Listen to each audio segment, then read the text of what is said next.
Yo, shalom. Shalom. Yo, I'm Black Ice. And I'm McKees. Yo, welcome to the Black Narrative. Happy Friday Eve. Man, it's Thursday already. Yeah, already, man. Goodness, I don't know why. I thought it was a little earlier.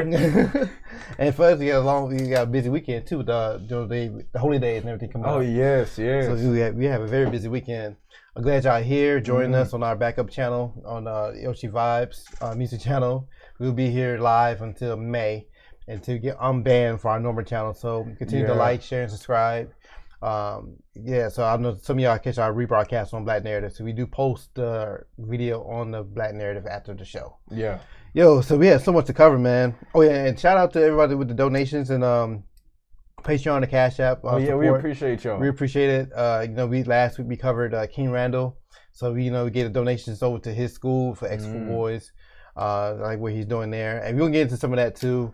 We got a lot to cover. Yeah. And then before we get into the main topic of China and the U.S. Which in itself, man, when I tell you Joe Biden has hit the floor running. Yeah. I mean, hit the floor tripping on us upstairs. But, I mean, after that, he's been running. He's been running after he's been tripping. It is so much. It's been so much. Because we found some stuff right before the show started. Man, because it's like, I mean, of course you already know the dude ain't all the way there. But I really feel like they're like, hey, slide him a bill. You know what I mean? He'll sign it. Yeah. Slide him a bill, he'll sign it. And he signed over 50 executive orders in the first 90 days. And he ain't read them. Yeah, which is unheard of. That's a lot. Right. That is a lot. So I guess we would start off with the of Amanda, right? Yeah. Yo. In fact, yeah. So we're gonna start off with Amanda Gorman. She did a speech at the inauguration. Yeah. And we'll start. That'd be a good way to start off the show. Yeah, to get some news that they're putting out there. 7-year-old boy goes viral for his Amanda Gorman costume at school. This is a 7-year-old boy dressed up like Amanda Gorman. Right. now let's. Where do you want to start? I start off. When Jeremy Rowan, 7 years old, had to dress as his idol for his school Spirit Day, he knew exactly who he wanted to be. The nation's first ever youth poet laureate, Amanda Gorman. He really looks up to Amanda. She is such a strong youth leader and role model, said his mom, Kimberly Rowan. His tribute even caught the eye of the poet herself. Jeremy Rowan watched the inauguration of President Joe Biden with his second grade classmates, and the 7-year-old was inspired by Gorman in a poem she read at the event. We know damn well that 7-year-old cannot relate to that poem. How did he even? How wasn't he paying attention? Keep up, like, how did he follow along with the poem? I mean, the poem itself was like a lot. It was a lot of BS in the poem itself, but right. He was still like. And on top of it, I mean, the kid's 7 years old. So that means Trump was inaugurated when Trump's first. Trump got into the White House when he was 3. Yeah, 3 years old. So how much can he relate to the Trump administration? Politics, period. He's 7 years old. And all these different things that she's referencing. You know what I think this is? Yeah. I think the mama just wanted some clout on social media. How does this specific thing happen? How does he? I'm not addressing my son as a woman that's especially no 7 years old. And another thing is where's the father? Yeah, allowing this. Because it's only the mom that speaks on this. Yeah, even though, like, come on, man. I saw this, man. So it's a lot of signs telling you that it really ain't. This liberal agenda they be pushing, man. Like, right. And like Boosie was saying, Boosie's like, yo, if you gonna be that way, be that way. You over 18, you wanna be that way, whatever, man. But these are kids, bro. Right. These are kids, man. Don't push that on them so young. 7 years old, you got that boy wearing earrings and a headband and dressing like a whole woman up there, man. So you think that he went up to his mom and said, how would he even know her name? Yeah, he probably, man, like I said, how man. How do you even know her name? Did he describe her as the little black girl that did the poem? I mean, do 2 plus 2. Yeah. Like this is all the mama, man. Yeah, all day, man. I was like, man, that is ridiculous, man. Like, yeah, it goes so, what you say here? So Jeremy chose Gorman as the focus of his biography project in writing class, researching and writing his own version of her life story. He researched and wrote at 7. At 7 years old, he did research. So like mama did all the work. He did research and wrote about her life story. So dress as your idol, it was an easy choice for Jeremy. He said he was dressing as Amanda since he was really enjoying reading her biography and writing a report about her life in portrait. Well, how many reports did you write when you were 7 years old? Like, but that's like what, second grade, right? I mean, I don't remember much reports. I remember reading The Cat in the Hat and that kind of stuff. You know, I don't remember doing or having a whole biography assigned in my class. Yeah. And this was some years ago. So imagine the curriculum now. Yeah, I'm pretty sure he's not writing essays in second grade class right now. And doing research. How much can you find on her life? That too, on top of that, because I know I looked before, I couldn't find that much. Yeah, and then when it came to finding the outfit, he knew right where to look in his closet, the costume box and beyond. He had a blast coming up with the costume. You're kidding me, yo. Kimberly Rowan shared a photo of her son's costume, which includes a red microfabric cloth. She pinned his hair. That's like a cleaning cloth. Yeah. Oh, I see it. Okay, yeah. Like a little cleaning cloth. Pins his head to represent Gorman's iconic red headband and a puffy yellow jacket on Twitter, tagging Gorman in the post. What happened next made Berkeley, California families weak. She replied, writing that she wanted to dress as him for her idol. Said Rowan, and I was floored. Oh my goodness. Rowan said Gorman then reached out to her, asking if she could post a story and photo on social media in honor of World Portrait Day on March 21st. I'm not gonna lie, and I just imagine Gorman sending a picture. It's a photo of her in white face. Racist. Oh, that would be so messed up. She said a photo of her in whiteface. Man, we were honored and are still stunned really by this reaction, said Rowan. Then she sent us a beautiful video telling Jeremy how great his photo was. It was really such a special moment for him, and I know it will shape who he becomes, I'm sure. Yeah. the love from Amanda in the world has reaffirmed his choice in dressing as her. The mom of three added, I believe this will allow him to continue to make bold choices in the future without the fear others may react negatively. Oh my gosh. So this is him and his two younger sisters. Yeah, he got this boy dressed up like a girl, man. Man, and she's making it all seem like it's his decision.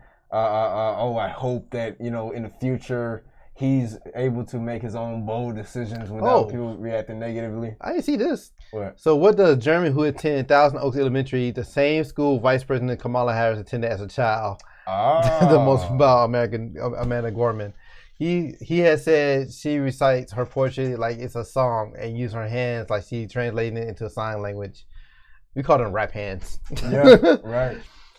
In the conclusion of his biography, he wrote, I learned that Amanda Gorman is incredible because she knows that poetry is like using your words to express your feelings and emotions. Then she co-signed it and go along with this mess. Shalom, glad you're here. But that's the thing. The mom knew that she was gonna get this publicity from this. She knew she was gonna get that attention. Yeah. And again, I'm gonna point it out. Throughout the whole article, you're hearing about Kimberly, the mom. Yeah. At no point do you hear how his father felt about it. If there's a father in the picture. Yo, man, if he is in the picture, man, he should be mad at himself for allowing that to happen. Right. And then not only you dress your son up as a girl, right? Then you put it on social media. That's gonna be up there forever. It's not coming down anytime soon. So he gets older. I mean, we don't know how he's gonna become, but. Right. Look back and there's a photo of him across the internet, dressed like a girl. When he was 7, not really old enough to young, impressionable. Right. You know what I'm saying? And not only that, they got his name. Yeah, full name. They got the school he went to. Yeah. I mean, good, nice. Y'all really just. They put anything on social media, man. Anything. I mean, this is in the article. Yeah. So you want to start out off with that. So the next thing we'll start off with is I guess we get into Tyreek and King Randall. Yeah, or even Tyreek, of course, but also what old boy Roland. Oh yeah, Roland. Oh yeah. Oh man, damn, I should close at the tap. Well, anyway, we just talk about it. Yeah. So Tuesday we went over the interview that King Randall did with Roland Martin. Roland Martin did a rebuttal video. And he had 2 tap dances. Three of them. Three of them. Yeah. Excuse me. So he was showing his receipts and everything, and so I mean he did show that the initial purpose of the show was to talk about voter suppression. That was his purpose for the show. Yeah, but I mean, I don't knock King. You get a platform, you make the most out of it. And another thing too is just to even play along with his point of the show being about voter suppression. King agreed with him. Yeah.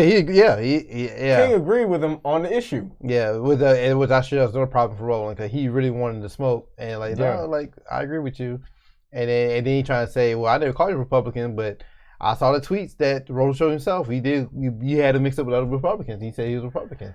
He sounded conservative. Right. You know what I mean? So, but Roland got receipts on everybody else though. Yeah. So of course King handled it well. He handled himself well. But it was real petty how. You see that Roland's video, man. It was very. Roland was really childish, man. It was childish and petty. And here's the thing about it. Roland was acting the way he was acting. If anybody else were to put out a video against Roland acting that same way, you already know the attacks that Roland would call him all kinds of unprofessional. And the third. Roland had his balls out in that video. You come after me or my friends. I'll come after you. Blah blah and. I mean, his chest out, man. They called him a 21-year-old boy, just all kinds of disrespectful. Man, Vicky Diller called Roland Martin sassy Roland. He was very sassy in that video. Boy, he got very sassy. Oh man. So of course after his interview with Roland Martin, he was interviewed by Boyce Watkins. That was a good interview too. I didn't watch the whole thing because it's pretty much the same thing, but. He promoted school and everything, and Boyce Watkins also donated to his cause. And then Tariq went online last night, and he didn't make a whole show about it. It was like towards the end of his broadcast. Yeah. And he shared his thoughts on it. Now he disagreed with the rest of us. He thought King was what's the word? I wanted to. Yeah. He called him Young Coon. Yeah, Baby Coon. Yeah, that's what he called him. A coon in training. Yeah, that's what he called him. And and Tariq's his explanation was because I guess they had tweeted each other a couple months ago. Yeah. And so and he thought that when King Randall said "do for self" was like a code word for saying he don't believe in reparations. He never said that. Right. I mean, but whether he do or not, to me, it doesn't matter. It's not to me. It's not that big of an issue for you to write the man off. So but he had a problem with that. He had a problem with certain tweets he said about certain victims Rashad that got shot in Atlanta. Yeah. Now I do agree with Tariq on that end because that was foolishness. Shalom. Shalom, G Mummy. And so he had a problem with what he said about Jacob Blake. Situation that happened in I think that was Wisconsin. Yeah. So he thought King Randall was being very anti-black, or it was off code rather. Right. When it comes to the issues, and with that you could disagree. Yeah, you can disagree. Like say, I always said, man, like you're not gonna agree with everything a person says. Right. Of every person, like it's just because you disagree with one or two things. I can't write the whole person off. So and then like say the boy, he just turned 21. Right. He making some moves for his own people, his own community, doing the best way he know how. Right. Exactly. And that's the thing about it. Shalom. You can have all these problems with certain philosophies he might have had or certain things, but at the end of the day, you gotta watch people for their actions. Yeah. At the end of the day. Yeah, and then that's another thing Tariq was saying too. He was saying he's not doing anything special. Black people take in kids all the time. And I was like, especially in the South, like, I think back in the day they did. I don't think we see that as much as we do now. Definitely not, man. You know what I'm saying? I don't even see that now, right. As much. So my main thing is he sees issue in his community and he working to solve it himself. And to me, like at such a young age. At such a young age, like I can't knock that. And then like I said, at the age of AEN, he's learning as he grows. You know what I'm saying? Like I said, man, a lot of things hear me tell he's damn near 30. So exactly. But for him to be at that level of maturity at that age, to me, it's impressive alone because we don't see that often enough in media. And this doesn't mean that we agree with everything the man says, but we agree with this cause. Yeah, I agree with the cause of the school. So exactly. I can't knock that off. So like, even with Tariq, man, I like Tariq. Of course. I have every intention to see his new movie to come out next month about the buck breaking movie. But I don't agree with Tariq on everything he says either. And that's okay. Who are you going to agree with everything? Right. There's nobody I know I agree with 100% of every single thing. Some people don't agree with themselves 100%. Right. So I think it's fine. I want people to understand that, man. Just because you disagree with one thing a person said on me, you write the whole person off. Right. It's okay to discern. Like Umar Johnson, another great example.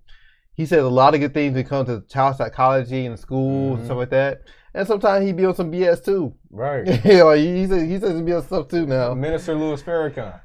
The perfect example. You got all these different figures that you're not going to completely agree with every little thing they say. Yeah. Certain things they'll say, you'll be like, Yeah, I don't rock with you on this one, but I'll rock. But overall, you rock with the cause. You and the cause, actions and what they want to see brought forth. I think King Randall said had to be one mindset. Yeah, you know what I'm saying. Yeah, and we're gonna actually see some things that he actually put out. Yeah, so after I watched Tariq's live stream, I did my own due diligence, right? And like he said stuff on Twitter, so I went through King Randall's Twitter myself. Right. And just kind of look through myself. I didn't do a deep dive like Tariq did. I mean, I didn't have that type of time. But I did find some interesting things on there that I like. I was on a live with Roro, and he lied and said King Randall was for voter suppression. Unbelievable. Yeah. It's one of those things where he's putting that out there in order to, because that's how he wants King to be viewed. Yeah. Because at the end of the day, Roro made it seem like his whole platform was helping black folk. You're right. He was trying to make it seem like, whoa, well, I'm about doing for self. I'm about look at the studio I got here. This is me. This is for yourself. But at the end of the day, he's doing all that so that he can get a seat at the table. He's doing all that, but he's promoting voting. He's promoting running up to the white folk and acting for your bowl of porridge. So he's doing all this. But his actions say otherwise. Yeah. And so because King wasn't on him with the whole thing of, let's just vote. Mm-hmm. Let's just vote harder and harder and just, vote till we're blue in the face. Yeah, revolt ourselves out of oppression. Exactly. because King Von, I almost say King Von. King. Yeah, right. My bad. I don't mean. But because King disagreed with him on voting being the only thing that you focus all your time and energy on, like Roland does, because voting is a very easy way to make yourself self-righteous while doing nothing. Yeah. Yeah, basically. That's what Roland had a problem with. Yeah.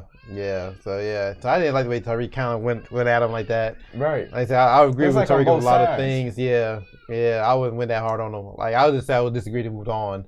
Right. But we show you some stuff I did find. I found a couple of videos on Twitter. Okay, go here. Okay. Yeah, so Tariq said he didn't have a school.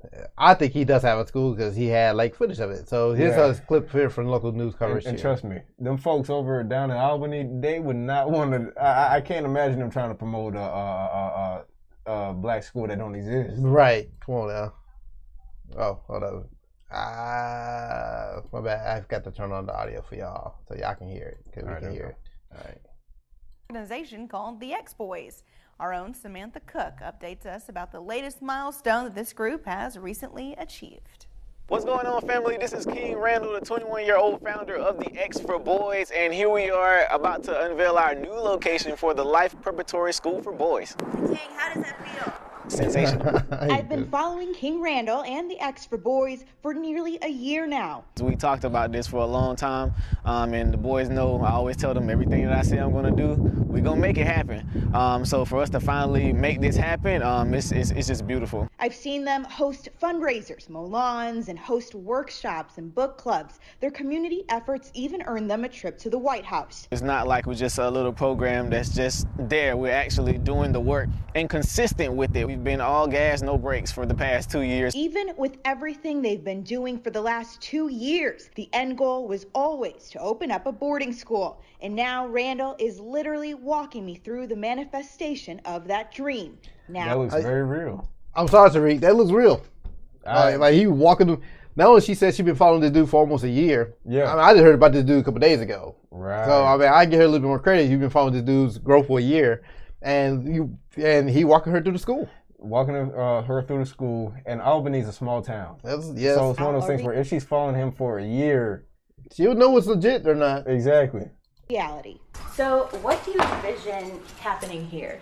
Well, right now, to start off, we got to do a lot of renovations. Although the school will be undergoing a number of cosmetic procedures within the next year, its destiny is set in stone. So, of course, we'll be teaching the skilled trades. Our biggest thing is trying to make sure that those students who don't want to go to college have a way to make it. And a lot of those students also need to understand that there are other ways to win. So definitely teaching them that, as well as the academics, but teaching it in a different form than at regular school. A giant challenge that King says he's ready to tackle. This is super important, and I feel like I was assigned this mountain to show others that it can be moved. King tells me he still needs the unwavering support from the community that helped him get here.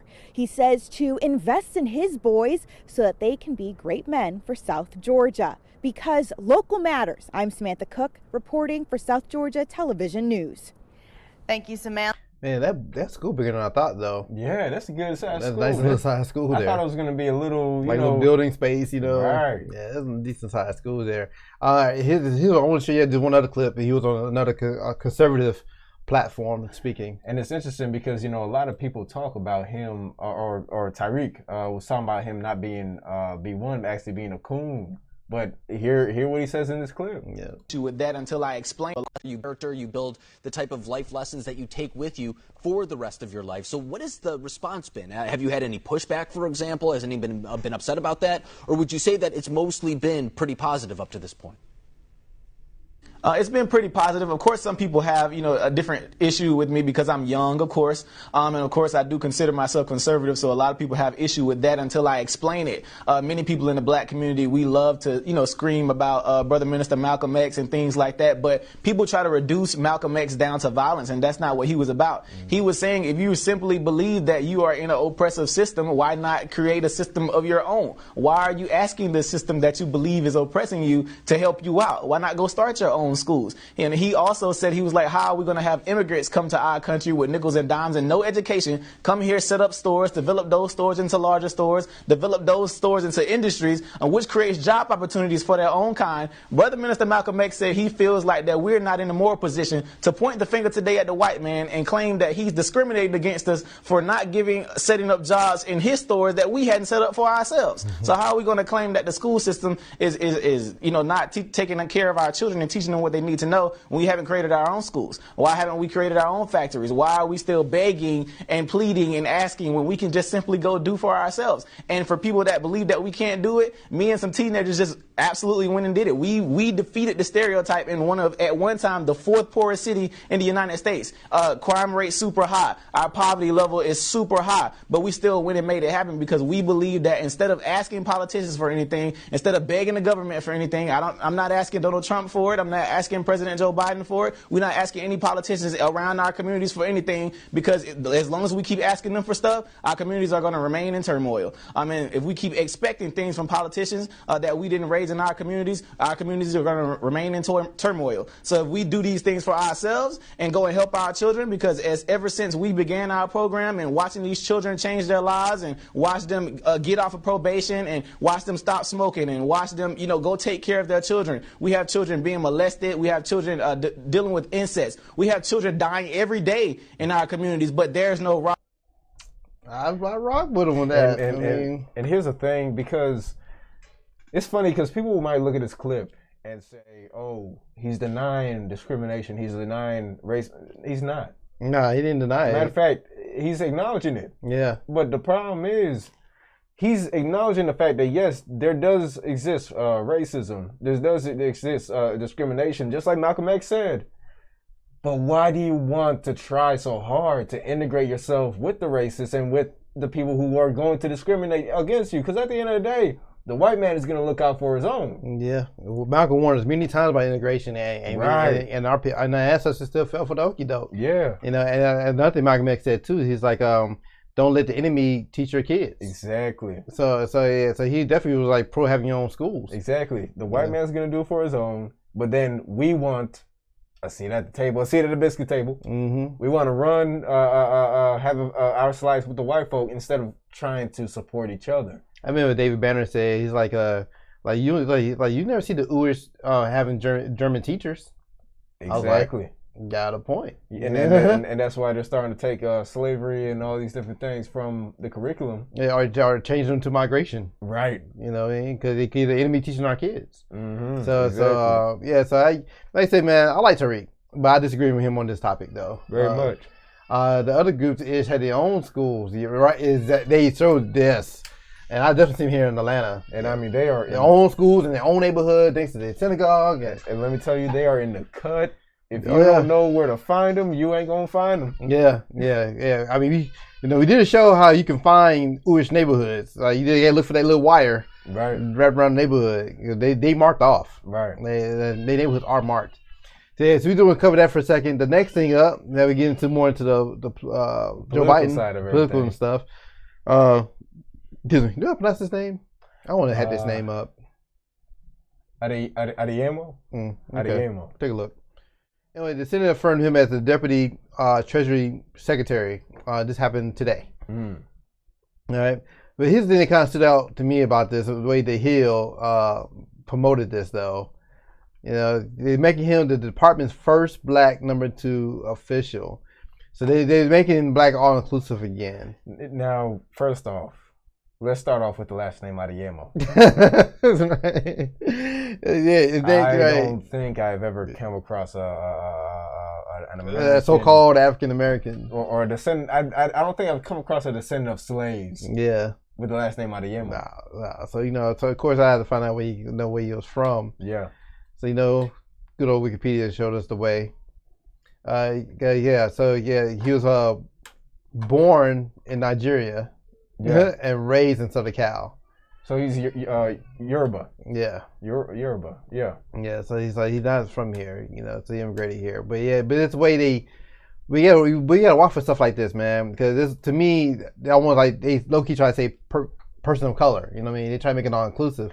But not only that, they're trying to use this as the carrot of progress. Oh, you see, we're getting further. Yeah. Under Biden. Oh, yeah. We got first this and the first black this and the first black that and the first black cat and the first black hat. You know what I mean? Yeah. And they said it again right here. They mentioned it again. First black Deputy Treasury Secretary. Oh yeah. Oh, Janet Yellen. Working on there. Isn't that the Ethiopia? Oh, who is that? No. I don't know you talking about. Nah, you talk about the Pakistani chick, the other Asian chick. Nah, she said she's Ish. Really? Yeah, I think she's Ish, and then and she made some comments and what comments? I forget what she said, but she made a comment at a press conference something like a couple weeks ago, and it shook up the whole market. Because she's Treasury Secretary. Right. Like you know. Stock market is. You said the right thing or the wrong thing. It just jumps everywhere. Yeah. Right. Yeah, I think she is. Most of his cabinet is Ish.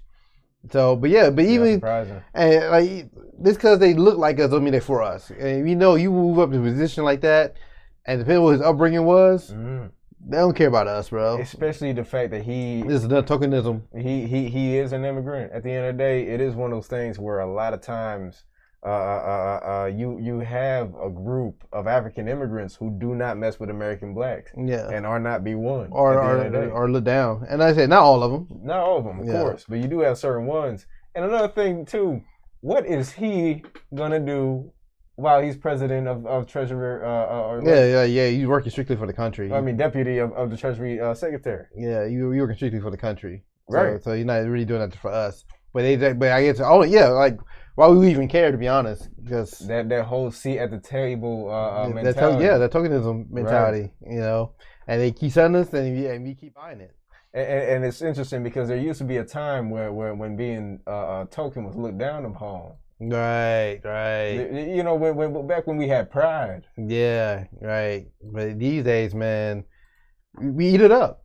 Yeah, we love it. Yeah, we eat it up, man. And they use our women. They weaponize our women against us too, man. Like we're seeing it more and more now.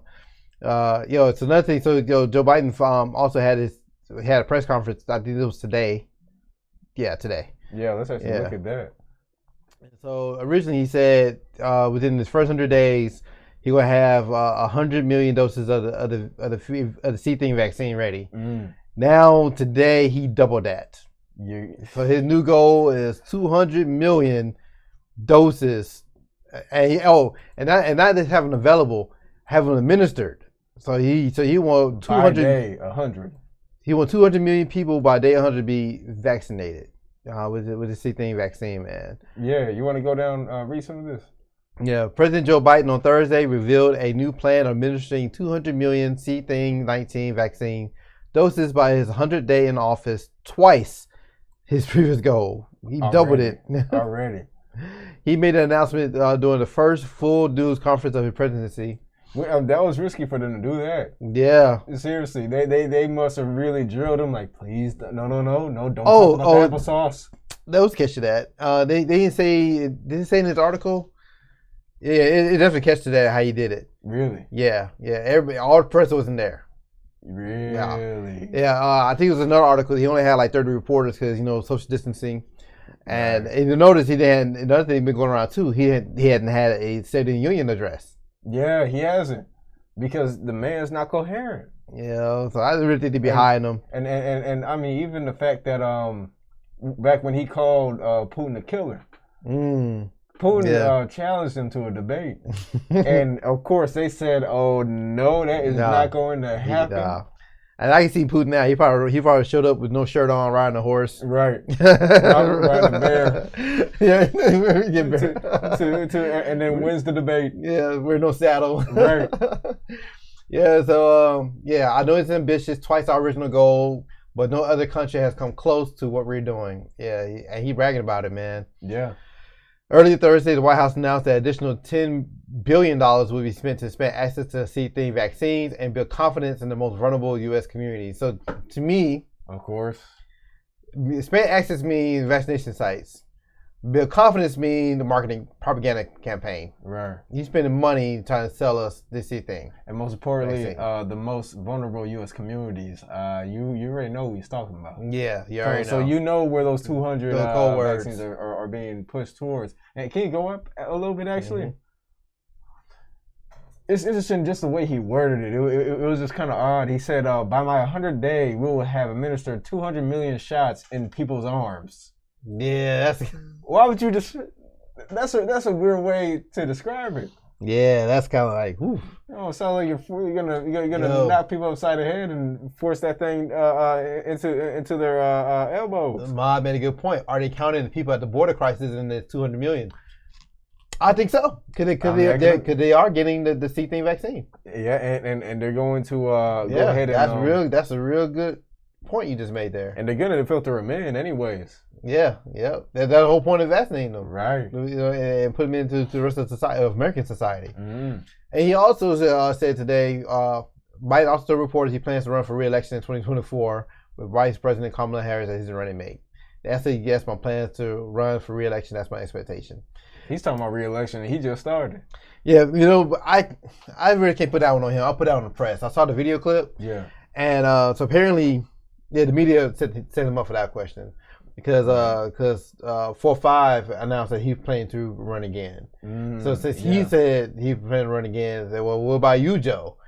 And Joe just said, like, yo, I just got in office. But he did say, well, of course he already making plans. He has to. I mean, he could still saying, well, he's not in office. Right. So I think Joe handled that question all wrong. But they baited him into that question, and they baited him to saying that Kamala going to be his running mate. Because my thing is, even if it's not his plan, you weren't going to say that out loud within the first 100 days. Right. You'll come in riding a bear. Right. Yeah. But and you see how they keep propagating this whole Biden versus Trump thing. Like it's like a drama, man. Yeah, he gone. And Biden even said he missed him. Really? Yeah, on the video clip. He said real slick, but I caught it. Yeah. Man, he missed that rivalry. Yeah, right. But I mean, hey, I feel like they're gonna get their chance when Trump starts his own political party. Joe just said, I don't know if wait till I survive my first term. If I'm alive, we'll talk. We'll talk. We'll talk then. Yeah, come on now. So yeah, it's always interesting. And the next one here. Oh, yeah. So this is the new stuff that just came right before we came across this right before we went on air. Literally, I think we had a music playing. Yeah. We were found vibing this out. article. Biden administration urges Supreme Court to let cops enter homes and seize guns without a warrant. They do smell. Biden administration urges Supreme Court to let cops enter homes and seize guns without a warrant. That's it smells like a new crime bill in the making. Man, So like a new crime bill in the making here. and guess who that's going to affect the most? Us. Right. Yeah, you want to read that one?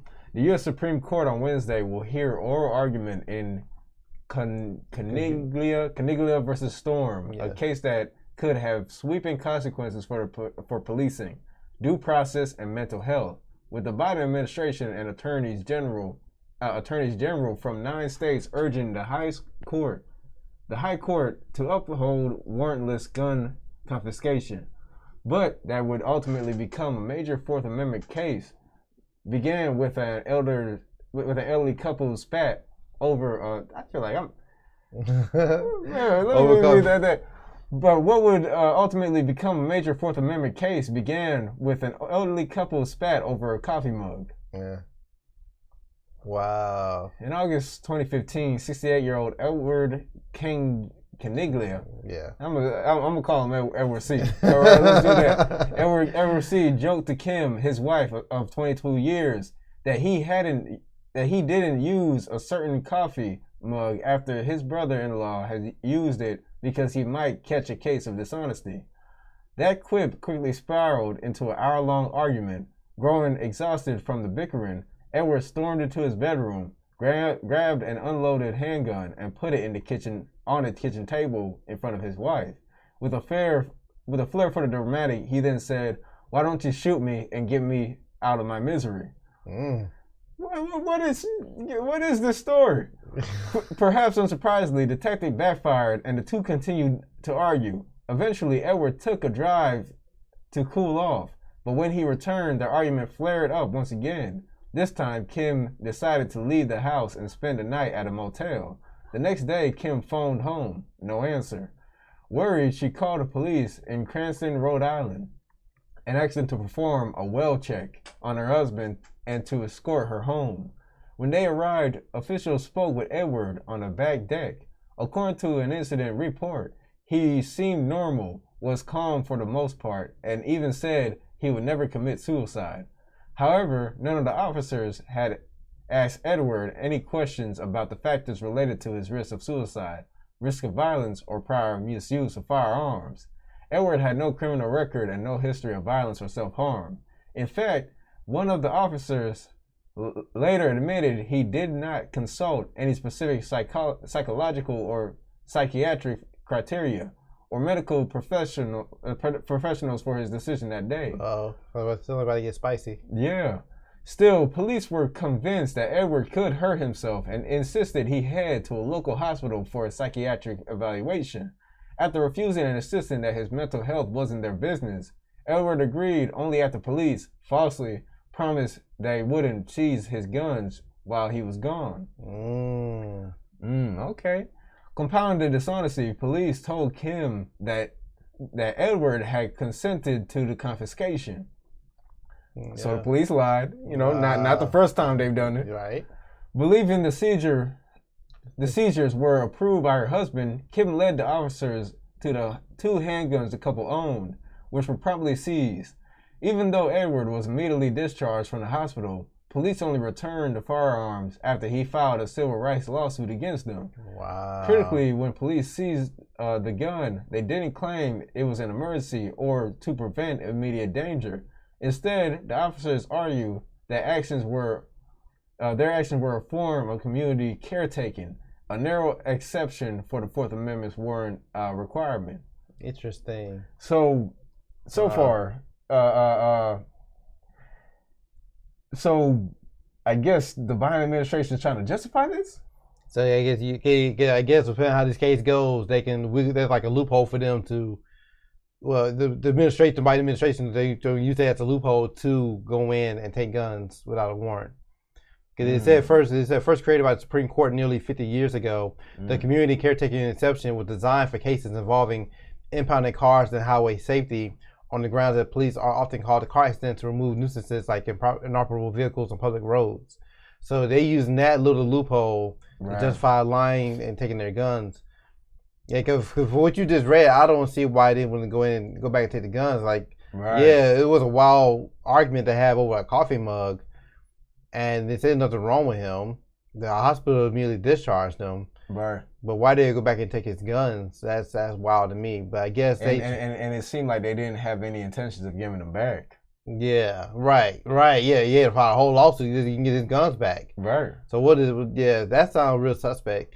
This whole story sounds disjointed, honestly. Yeah, so that's like, so, but we already know based on, and then between this and what happened in Colorado, they were trying to push the gun reform thing, which Biden said on the campaign trail that he was planning on doing anyway. And it's one of those things where when somebody has a goal, though, by any means, every little thing will just surmount to add to that goal. To justify to doing it. Because they're digging all the way back to 2015. Yeah. To this little case in Rhode Island in 2015. I mean, it might seem like a little case, but they're making it a big deal. But I mean, it's one of those things where the laws are built off of all these little cases, and so they probably just went filing through, digging through. This case probably went on for a while too. Get think about it. They filed lawsuits against the police. So you know how much that stuff probably dragged out. On top of that, and then on top of last year, you already know everything was shut down. On top of that.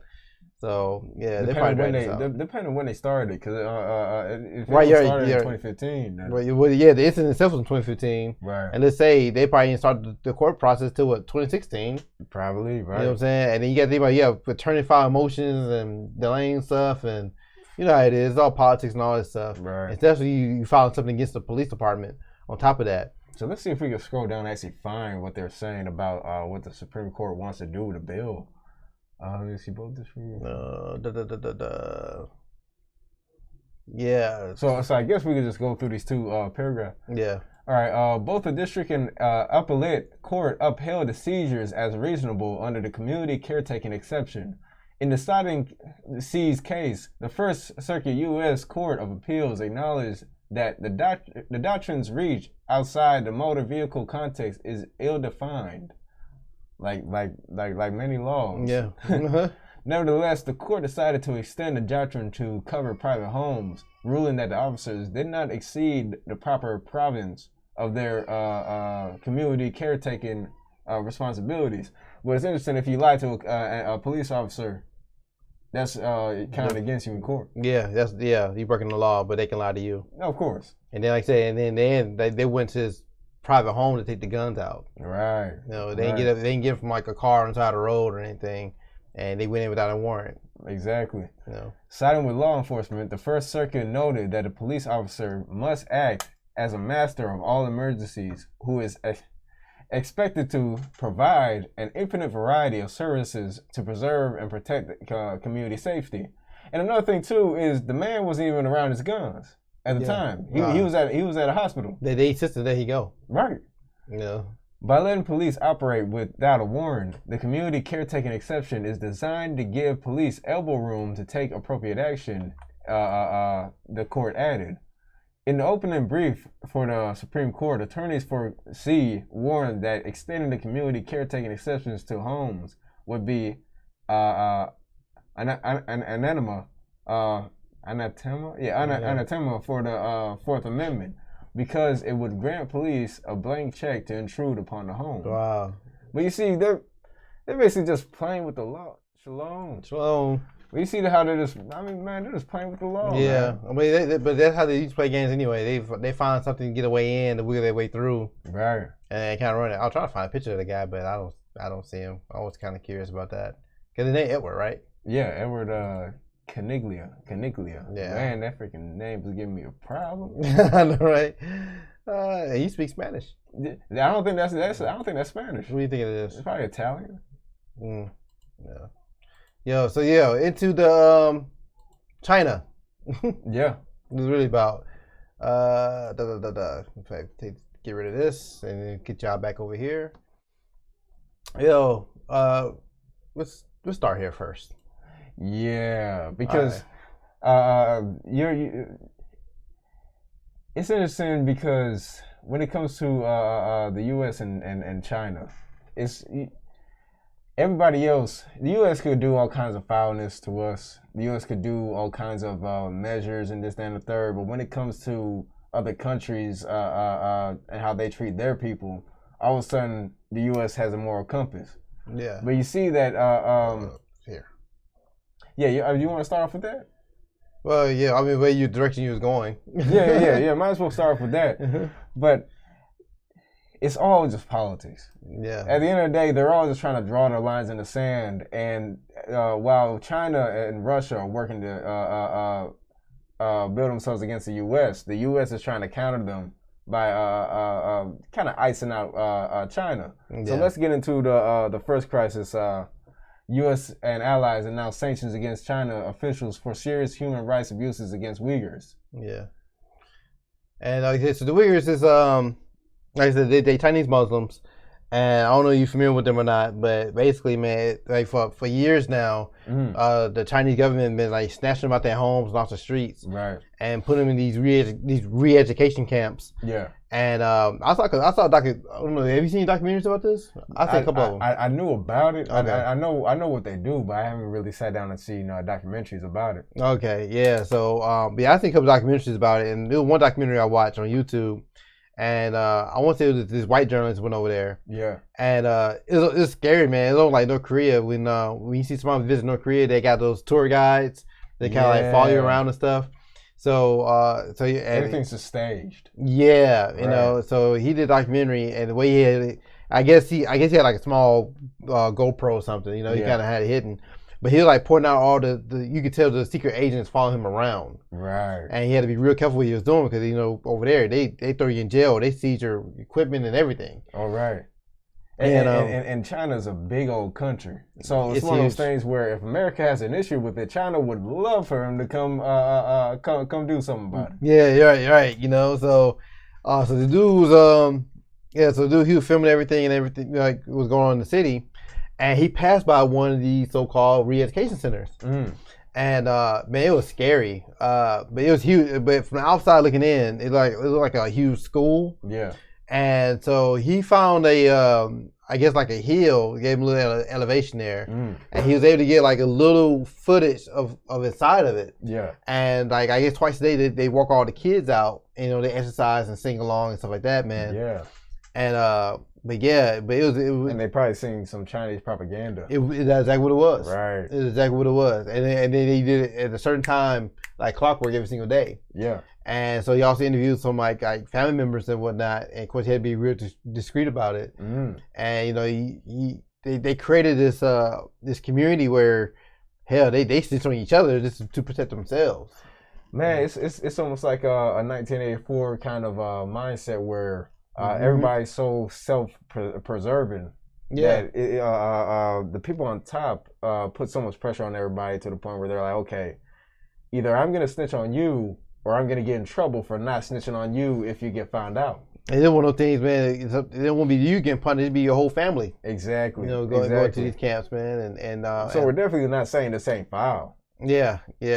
So it's crazy what's going on. So that's kind of get a little background here.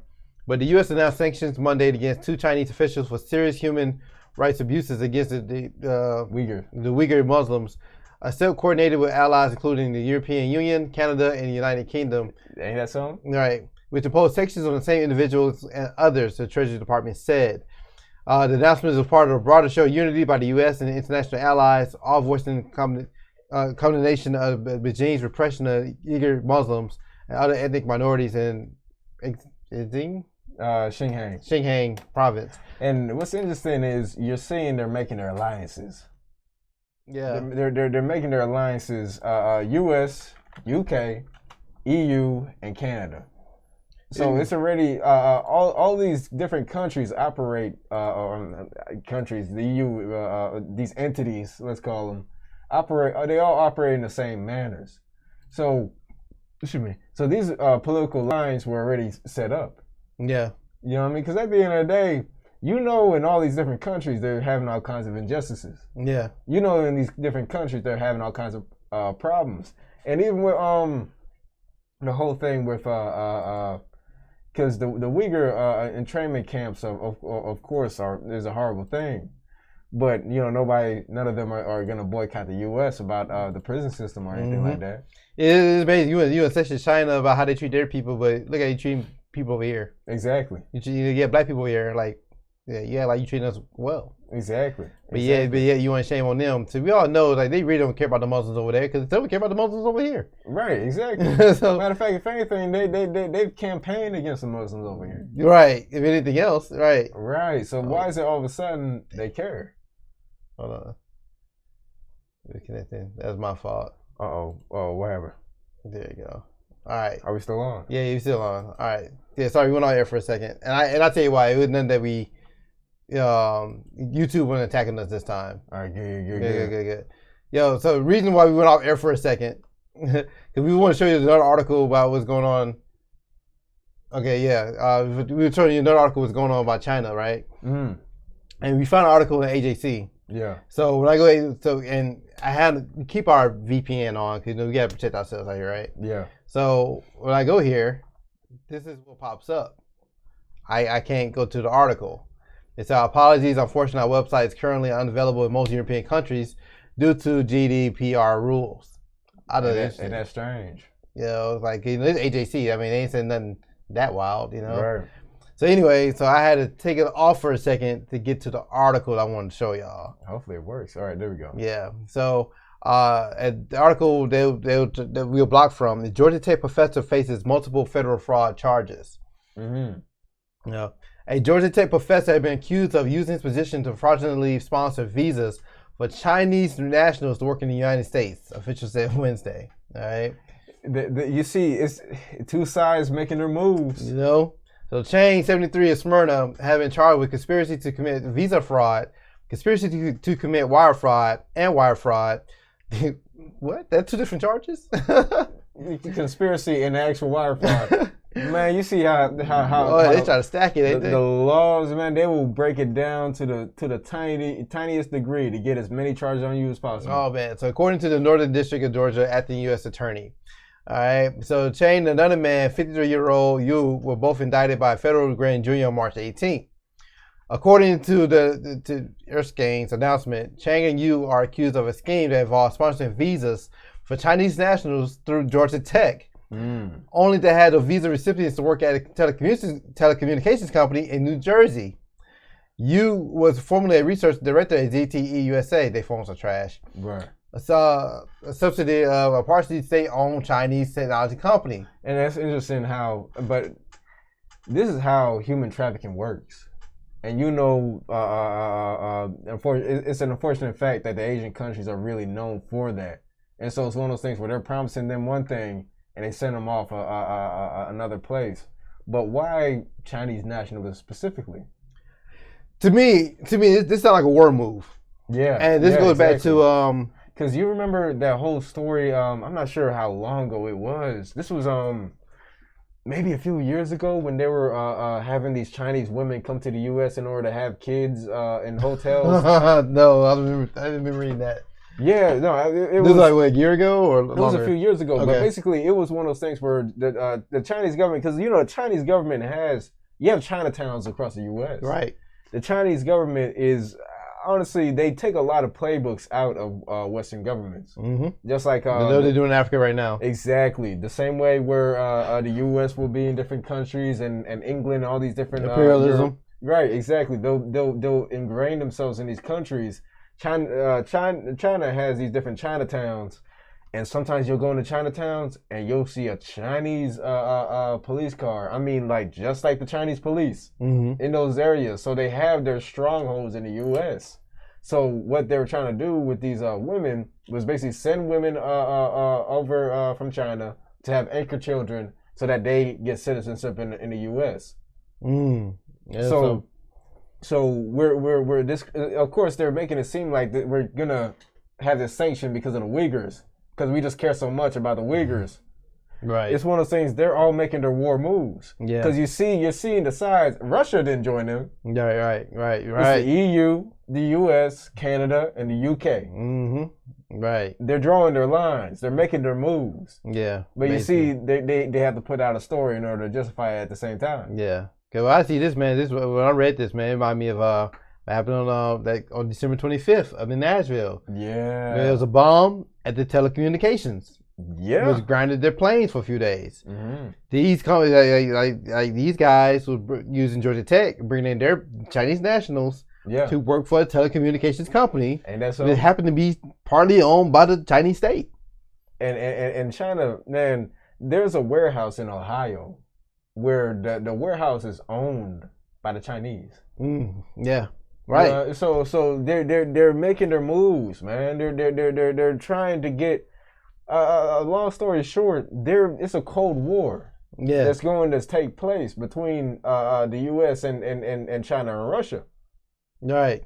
This is crazy to me. And then it's like, so thanks to Chinese position, Georgia Tech is able to help arrange Chinese nationals to apply for J-1 visas, a work-study program. The U.S. Attorney Office said the program is not intended for general employment of foreign workers in the United States. And the visa paperwork submitted to the U.S. Department of State, Chinese applicants said they will be working with Chang at Georgia Tech. The announcement said, however, when they arrive in the U.S., the visa recipients will go to New York, to work with a ZTE. New Jersey. New Jersey, excuse me. And sometimes those same Chinese nationals will actually be paid salaries by Georgia Tech. How is that possible? Come on, man. Come on. So Georgia Tech is paying salaries for people in working at ZTE USA in New Jersey. So are the Chinese people running the payrolls at Georgia Tech? Man, I have no idea. But you see these war moves are deep baked. Oh yeah, they are. I don't know if you've been down to that campus or not, but it is a lot of foreigners at Georgia Tech. I don't know if you've been through there. I don't think I've been. Okay, it's a lot of foreigners there, like a lot. But I mean, it's a lot of Asians, like China, India. Is a lot of them. But it's a STEM school. Yeah, it's a STEM school, so of course they have the best STEM programs. So absolutely, what can you expect? Yeah. So we thought that was interesting. To me, that sounds like a war move to me. And schemes like this not only still invaluable opportunities for legitimate, hardworking students, it also allows scammers to come to the United States and profit from their misdeeds. Yeah, but you already know what it is. It said Homeland Security. Yep, we already know what this is. They're worried about scammers. Yeah, right. So go back to what. So we move forward. We want to cover this. Yeah. China and Russia agreed to build a joint lunar space station. This is also recent. All this happened this month. Yeah, I mean this month, if not this. Okay, all right. Let's say this month. I was gonna say if not this week, but this happened a couple weeks ago. China and Russia have agreed to jointly construct a lunar space station that will be open to all countries. The China National Space Administration said in a statement on Tuesday. The leaders of the two countries' respective space agencies signed a memorandum of understanding on behalf of their national governments. So you see, they're trying to come together on different fronts. Now, back in the day, with the whole thing of the U.S. trying to put JFK trying to put a man on the moon, that was a really big thing because space technology is a big show for what kind of arms you can muster up. So it's all display. And that's interesting because, during the start of that Cold War, the space agency was one of the first things that really kind of sparked it. Yeah, I feel like this is another war move too because you're showing they're showing an alliance, and that's so much that, man. They're dealing with weapons too, bro. Because you can imagine war break down. You won't have access to knock down. Like I said, do you imagine what would happen when you knock down satellites? Right. Like you no GPS, no missile systems. Anything like this, that's to me, this is a war move. They're working together, right? Plotting together. And mind you, we found an article we meant to do a show about it, but things change. Yeah. But China been buying weapons from Russia for the past 30 years, stacking up. Not only that, Russia's natural resources. So all these different, so the two of them are showing their alliance. Because let me ask you, would it sound feasible for the U.S. to make to join with Canada to do any kind of space exploration? Do you think that would happen? It could happen. I mean, they're neighbors, I guess. But I can't see. But Canada not known for war. Or it's one of those things. The U.S. or any other country. Yeah. You know what I mean? To be so close to the point where they're like, we are going to share a space station. Nah. We're gonna, because you're not just sharing a space station. You're gonna be sharing resources. You're gonna be sharing tools of the trade. Yeah, that's all true. These different things are gonna come from that sharing of the space station. Who built the International Space Station? Do you know? I can't remember. Now you got me curious. Now I want to look that up. You had the International Space Station, but even then, we all know it's all politics and war involved. Right. Yeah, but I want to know who built that. Who built this thing? Just look that up right first. Yeah, shout out to the internet, right? Yeah. 1998, 2001. It doesn't say.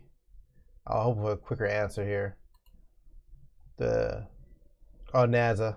NASA? Mm-hmm. Five different agencies. United States, Russia, Japan, Europe, and Canada. So they do have this one thing together here. Yeah. Yeah, and that's probably the only thing they probably is used for research. Yeah, because I mean that's one thing where they're all watching each other. Yeah, right. Basically. It's almost like what's that one game? Among Us. Yeah. That's what that's like. Let's go back to the Russian article. Yeah. Go back. All right. Where did I leave off? All right. China will use their accumulated experience in space science, research, and development, as well as the use of space equipment and space technology, to jointly develop a roadmap for construction of an International Lunar Scientific Research Station, ILRS, China's space agency said. A statement from Russian space agency Roscosmos said the two organizations plan to promote cooperation on the creation of an open access ILRS for all interested countries and international partners, with the goal of strengthening research cooperation and promoting the exploration and use of outer space for peaceful purposes in the interest of all mankind. Cap. This is all war moves right here. I don't believe that 1 second, man. They're all just trying to one up each other or have the advantage when it comes down to war. They're trying to brace themselves, and it's interesting because I mean, you look at it. China is developing their own cryptocurrency so that they're trying to that's backed by their own central bank, right? So that they're able to back away from the Western world and the U.S. dollar. Mm-hmm. And now Russia is having its own gold standard, mm-hmm. so that it could back away from the Western mm-hmm. world and the U.S. dollar. So it's funny seeing these different moves being made on each side. It has been a lot of money moves being made because now we had a couple of countries trying to ban Bitcoin, right? And India one of them. Ain't that something? Yeah, they're trying to ban and not just ban it for you buying. They try to make it against law for you even owning it. Wow. Yeah. So it ain't passed yet, but that's something that they've been trying to push through though. Mm. Yeah. So you think about that. I saw another documentary this week. I wish we could play videos again on this show. Right. It was really good. So they was breaking down. It's gonna be a 3-part series, and I watched the first 2 parts. Mm. And basically, it was saying how China's being affected by that one-child policy now. Right. Yeah. Yeah, and so they were breaking down how they're basically breaking down how the population works and how the country sustains itself. Right. And they were saying like now you have the point now where you got a lot of older people and people living longer. Mm. And so the people living longer, they can't really contribute to society because they retired. You know, they're making much money. And at the same time, China don't really have a social security program like that either. Right. Like the U.S. And so, but you still have to feed these people, take care of these people. Exactly. And then, so of course, the most profitable margin of people are between they say between 20 and 40, because they call them the producers. They're the most active. They're the most active. They're working. They're making money. So they're taking their money. They're buying things. Right. And but amazing though, the Chinese, they're not blowing money on a lot of BS. They buying houses with theirs. Right. Because the houses is their thing over there. So they're not really blowing it on clothes and cars. So they've invested in the homes that they haven't even built yet. Right. And I'm talking about really. Man, it's such a hot commodity over there. Because the population is huge in these cities. Right. And it's such a hot commodity. They showed on the documentary how they have these flash sales of buying a house. You're kidding me. So buying a house is like a long process. You're checking out a house, you want to get inspected, here you want to make some bids. But here, they may have a 24-hour sale. You want this house, you got to buy this now. You got to have at least a third of your money up right now, cash. And you get another one free. Yeah. So they were showing how that a couple of these cities, the house is already sold and they're not even completely built. You know what I mean? So it's almost like they're just that promise of having a house because China's become so industrial. Yeah, and they said that's part of it, and also saying because they one child program, the policy they had, now there's a lot more men than women. You know, over here it's totally the opposite. It's like 20, 30 women per man over here. Right. So over there is a lot more competitive for men for the women that's over there. Right. So and of course the one thing to have is the asset of having a house. Exactly. You know, so and they were saying that if the guy don't have a house, you know, he's that much less competitive to be married. You know, and I think of course they changed the policy I think to 2 now or whatever, but also saying it's a problem too because now the numbers are going down. It can issue for our military. You know what I mean? So yeah, but the way they basically breaking everything down, I see something popping off soon. Anyway, I mean, of course, all the news we just read. On top of Russia and China, they've had a military agreement for the past 30 years. Right. So you stacking up your jets and stuff. Now, this other documentary was saying that if the war was to break out right now, they believe that China, that the U.S. have a better chance of winning, just for the fact that the U.S. have more war experience because we've been constantly at war this whole time. Right. Compared to the Chinese, the last major wars in 1979. But China has Russia. Right, and then at the same time, the U.S. has failed against China a couple of times in the past. So you can talk about the Vietnam War and the Korean War. Exactly. So we caught our L's in Asia. So exactly, and the Chinese were a major player in backing up in both of those situations there. Exactly. Especially the Korean War. That was a big slaughter. Boy, like they couldn't win Korea at all. Right. And then of course Vietnam was picked on so much. They were already war hardened by the time the U.S. got there because they got to beat out the French out of there. So yeah, exactly. So they were used to being in war with Americans. We weren't used to that. Exactly. You putting kids off the streets, sending them to Vietnam untrained. So there's so much going on. And that's another thing too is that documentary saying that the U.S. will win because we're so used to war. We're used to war in somebody else's country. I tell you, we never woke up and had foreign troops down our streets. Now, yeah, the day that people in California wake up and they see a bunch of Chinamen coming on their shores, now that's going to be different. Yeah, that could be there. It'll be a whole different vibe then. Right. The U.S. weapons are poorly made and outdated. Yeah. I wouldn't be surprised. Yeah, and they have a small military force compared to the rest of the world too. Yeah.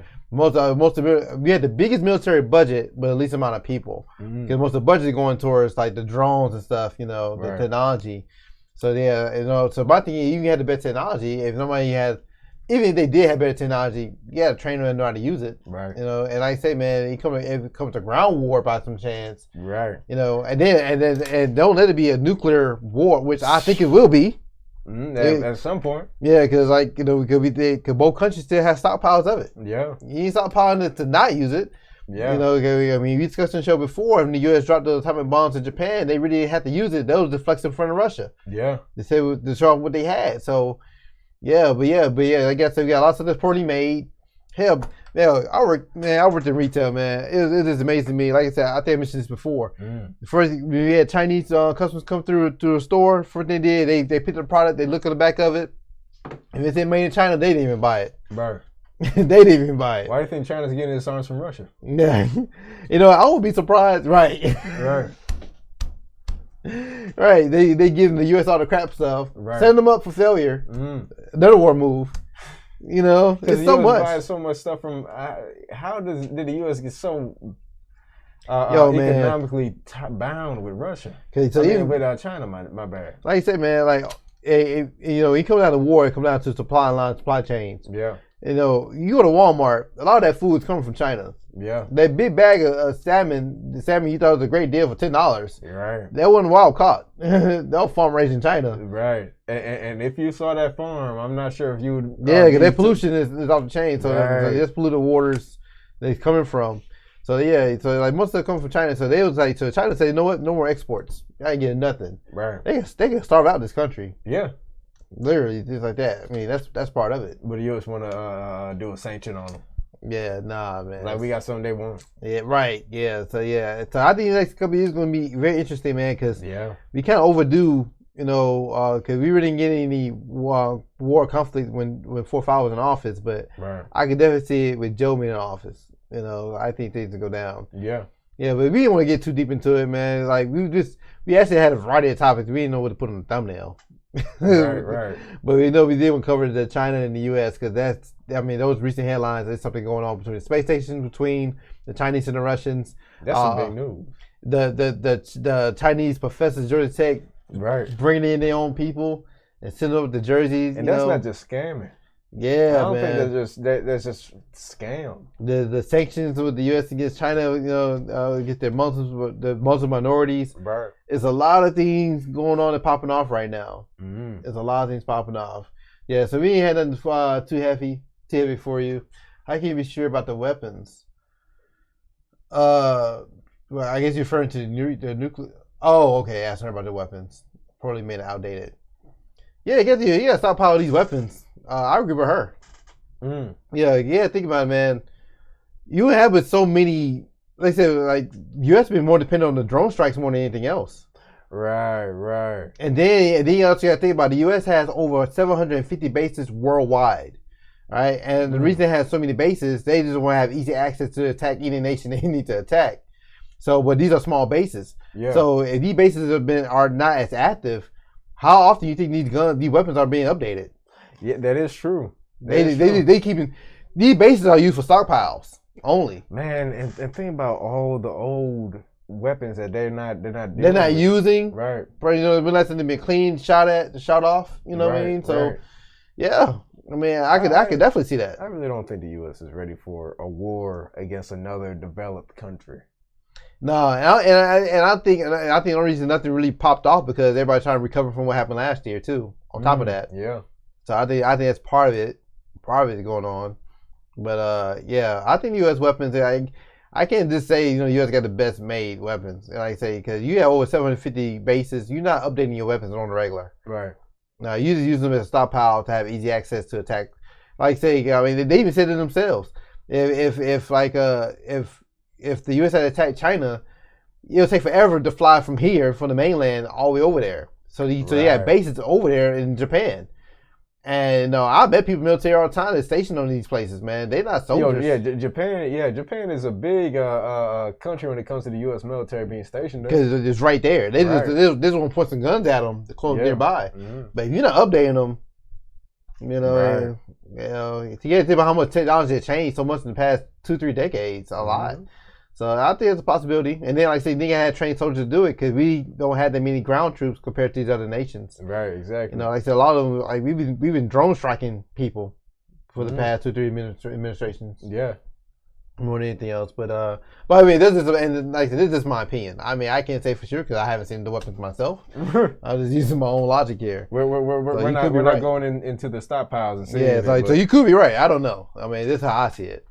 But anyway, I mean, that's all we want to cover tonight. We kept it pretty simple. We still working some things behind the scenes here. Yes. They've been keeping us busy, and then of course we got upcoming feast days. Yes. The Passover, Feast on Unleavened Bread, and Feast of First Fruits. Yeah. So we will be observing those things too. Anything else you want to add, man? Just stay vigilant, and that's about it. Yeah. So I appreciate y'all hanging out with us tonight. We got to put this on our regular channel, Black Narrative. I hope you have a great weekend, and shalom. Shalom, y'all. Good night. My name is Black Ice. And I'm Akis, and we're the Black Narrative. We are a Black First and Hebrew Israelite channel on YouTube that broadcasts live every Tuesday and Thursday night at 8 p.m. Eastern Standard Time. Every week, we discuss controversial issues and challenge false narratives that are fed to Black people through mass media. We share research through videos and encourage uncomfortable conversations amongst the Black community. Our show features topics such as exposing fact checkers, the racist history of medical research, the origins of so-called Black Greek fraternity organizations, Christian origins of HBCUs, and much, much more. Look at The Black Narrative on YouTube or go to our website, www.theblacknarrative.tv. Shalom.